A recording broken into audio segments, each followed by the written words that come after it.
autoridade, antes de tudo, uma autoridade espiritual.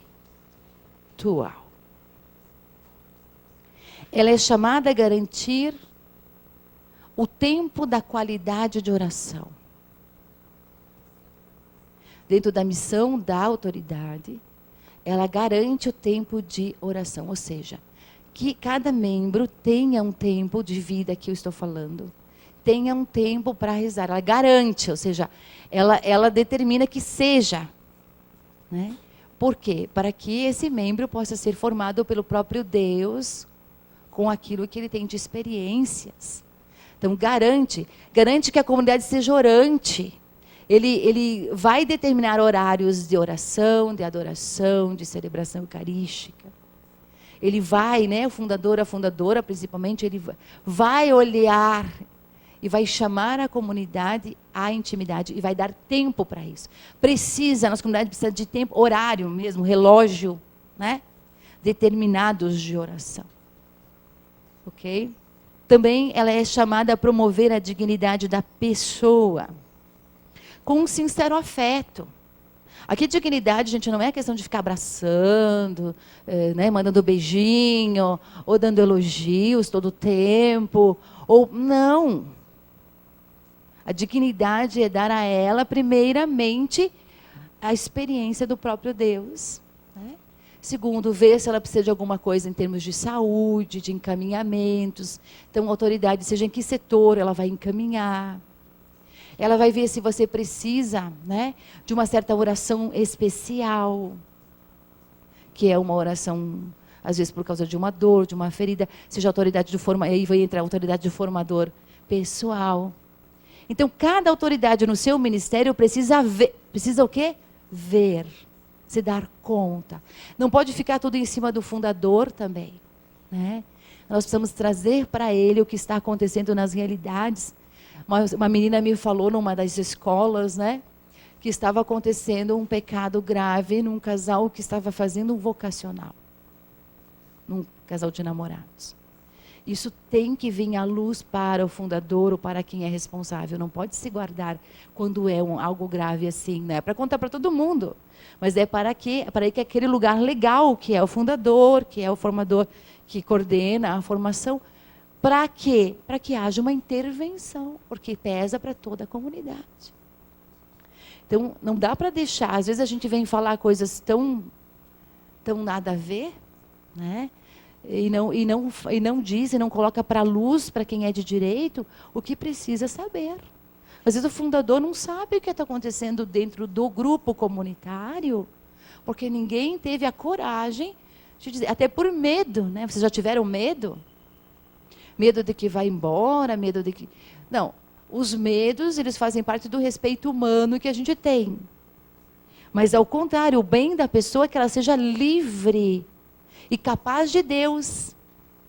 Então, esconder algo, isso, né, de quem é de direito da comunidade, é gravíssimo. Tanto é grave quem faz, quanto é grave quem aplaude, né, ou então ou esconde, ou omite.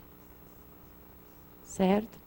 A autoridade também, como missão, é chamada a infundir coragem e esperança nas dificuldades. Seja o fundador, que com certeza, né, nos momentos assim mais difíceis, ele tem uma graça especial. E eu digo sempre, né, a gente diz aqui que o fundador passa antes, né, as tribulações antes de que acontece, porque ele realmente é um sinal de força e de segurança quando acontecem as coisas dentro da comunidade, né? Os abalos vocacionais, os abalos hierárquicos, né? Ou os abalos de missão, etc. ou familiares. Então, ele traz aquela esperança. E o formador também deve trazer, né? A pessoa que vem conversar comigo sobre coisas muito duras, Deus sempre vai dar uma palavra de reerguer, de ânimo, de coragem, porque a gente não pode viver uma vocação sem esperança. Né? Lembra que eu falava, né? É uma Páscoa, é uma quaresma sem Páscoa. A gente precisa olhar a história, afundar-se, mas voltar, né? Voltar para fora e dizer, não, essa parte de que Deus me escolheu, de que Ele me dá graça, de que eu sou cheio do Espírito Santo, de que eu tenho uma missão, uma vocação única dentro da comunidade, né? me alegrar, não precisa que alguém me diga essas coisas. Eu tenho já de tomar posse. Mas às vezes precisamos que alguém diga. Quantas vezes, né? Eu fui dizer para Maria algumas coisas até familiares e ela me deu uma palavra de ânimo e coragem. Tipo, não, diz, olha, isso, vamos rezar, reza, né? Porque às vezes a gente precisa de algo que nos tire do sentimento, nos tire daquele afundamento que nós estamos vivendo. E a autoridade tem nela essa capacidade de fazer isso. Tá bom? Também ela é chamada a manter vivo o carisma da própria família comunitária, a família carismática, né? Então, manter forte, vivo e, como é que eu vou dizer, autêntico o carisma que Deus nos deu, né? Então, geralmente, claro que é o fundador que vai dizer isso sim, isso não, no seu tempo, né? A maneira como que nós vamos viver essa experiência espiritual vai se tornando humana, né? Então, ele tem essa capacidade também de dar as regras, de dizer o que é mais essencial, né? Para nós, o mais essencial dentro da espiritualidade é falar com Jesus 24 horas. Né? Dentro da espiritualidade é isso. E dentro da nossa vivência interior e relacionamento é a verdade, né? O carisma da verdade. Mas precisamos, para buscar essa verdade, a gente precisa estar 24 horas conversando e falando e tomando sentido com Deus.